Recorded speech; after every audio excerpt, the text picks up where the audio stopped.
Hi friends, இன்றைக்கி நம்ம என்ன பார்க்க போகிறோம்னா வீட்டுக்கு பக்கத்தில் ஒரு இளநீர் பறித்து இளநீர் பாயாசம் செய்ய போகிறோம். அப்படி எல்லோரும் சாப்பிட்லாம் அப்படின்னு. சின்ன குழந்தைங்களுக்குலாம் ரொம்ப நல்லது இல்லை இளநீர் பாயாசம். அதனால் இளநீர் பாயாசம் செய்யலாம் அப்படின்னு.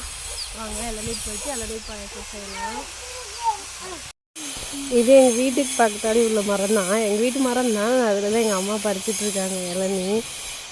சரி, இது மார்கழி மாதம் குளிர்காலமாக இருந்தாலும் இளநீர் பாயசம் ஹீட்டில் தானே குடிப்போம், சூடு பண்ணி தானே சூட்டாக்கி தானே கொடுப்போம். அதனால ஒன்றும் செய்யாதுன்னு சொல்லிட்டு வயிறுக்கு நல்லா இதமாக இருக்குங்க குடிக்கிறதுக்கு. அதனால் இளநீரும் சேமியாவும் போட்டு செய்யலாம் அப்படின்னு சொல்லிட்டு எங்கள் அம்மா இளநீர் பறிச்சிட்ருக்காங்க.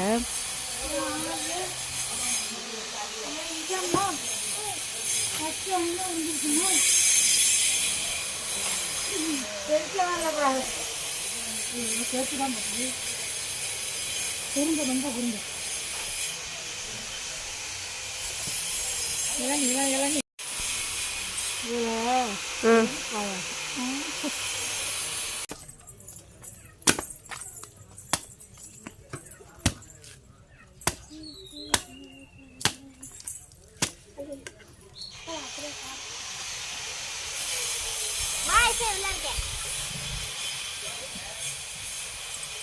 நிறைய தண்ணி விழுந்துருக்குல்ல, அதில் எல்லாம் என்ன பண்ணுறது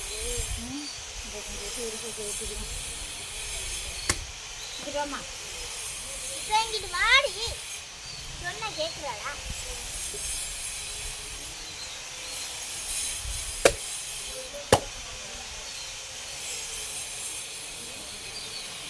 மீன் கிடந்து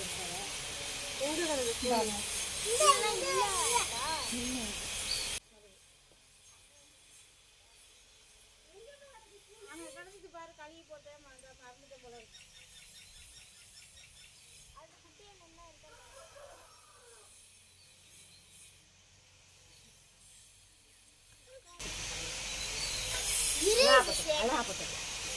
வெட்டி தானவா எல்லாத்தையும் இன்னைக்கு வெட்டுவேன்.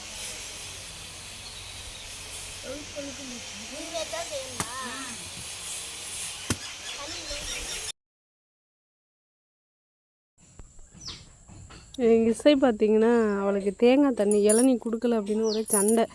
அவளும் அதிகமாக அந்த இளநீ நிறைய சாப்பிடுவாள். இளநீனா அந்த தண்ணி குடிக்க மாட்டாள். அந்த உள்ளே இருக்கும்ல வளவலன்னு அந்த தேங்காய் அவளுக்கு ரொம்ப பிடிக்கும்.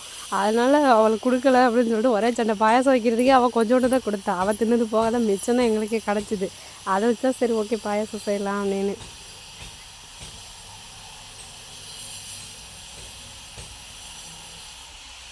அப்போயே அந்த தண்ணியை விடலை இசை. அது பாட்டில் அவன் பாட்டில் குடிச்சிட்டே இருந்தா. சரி சளி பிடிச்சிக்கும் அப்படின்னு கொஞ்சம் தான் குடின்னு திட்டினோமா, ஆனால் கேட்கவே இல்லை அவள்.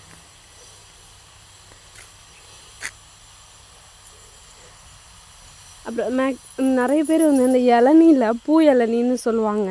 இளநிக்குள்ளே வந்து அந்த வலுவலுப்பு இல்லாமல் ஒரு மாதிரி முறுக்குன்னு ஒன்று சாப்பிட்ற மாதிரி இருக்கும். இளநியோட வந்து ஓடு அது வந்து ரொம்ப இலசாக இருக்கும்போது நல்லாயிருக்கும் சாப்பிட.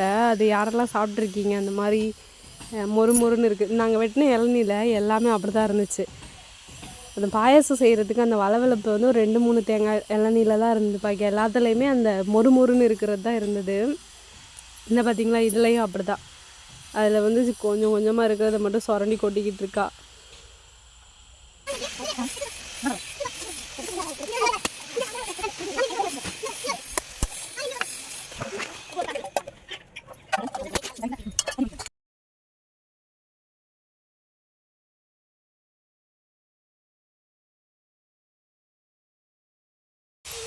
நீ வீட்டு நல்லா இருக்கு மூட்டை வந்து அப்புறம் இது பாயா கொடுத்தேன். நிறையா இருக்கு அவ்வளோதான் எல்லாம் காய்.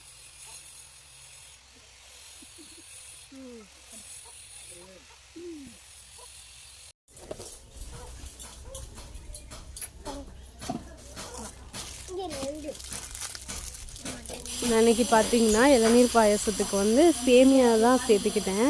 ஆனால் இளநீர் பாயாசத்துக்கு வந்து ஜவ்வரிசி சேர்த்து செஞ்சால் தான் நல்ல டேஸ்ட்டாக இருக்கும் இளநீர் பாயாசம். நான் எதுக்கு சேமியா சேர்த்துக்கிட்டேன்னா, ஒரு டிஃப்ரெண்ட்டாக என் பொண்ணுக்கு வந்து ஜவ்வரிசியோட சேமியா சேர்த்து அந்த நூடுல்ஸ் மாதிரி இருக்குமா சாப்பிட்றதுக்கு, ஒரு மாதிரி மிச்சர் மாதிரி நூடுல்ஸ் மாதிரி நீட்டமாக இருக்குன்னு சொல்லிட்டு விரும்பி சாப்பிடுவாங்கங்கிறதுனால தான் நான் சேமியா சேர்த்துக்கிட்டேன். நீங்கள் சேமியா சேர்த்தாலும் நல்லாயிருக்கும், ஜவ்வரிசி சேர்த்து செஞ்சாலும் நல்லாயிருக்கும்.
இன்றைக்கி நாங்கள் இளநீர் பாயாசம் செஞ்சு சாப்பிட்டு முடிச்சிட்டோம். எங்களோட வீடியோ பிடிச்சிருந்துச்சுன்னா லைக் பண்ணுங்கள், ஷேர் பண்ணுங்கள், சப்ஸ்கிரைப் பண்ணிடுங்க. டாட்டா பாய் பாய். இந்த விளாக் இதோட முடிச்சுக்கிறோம்.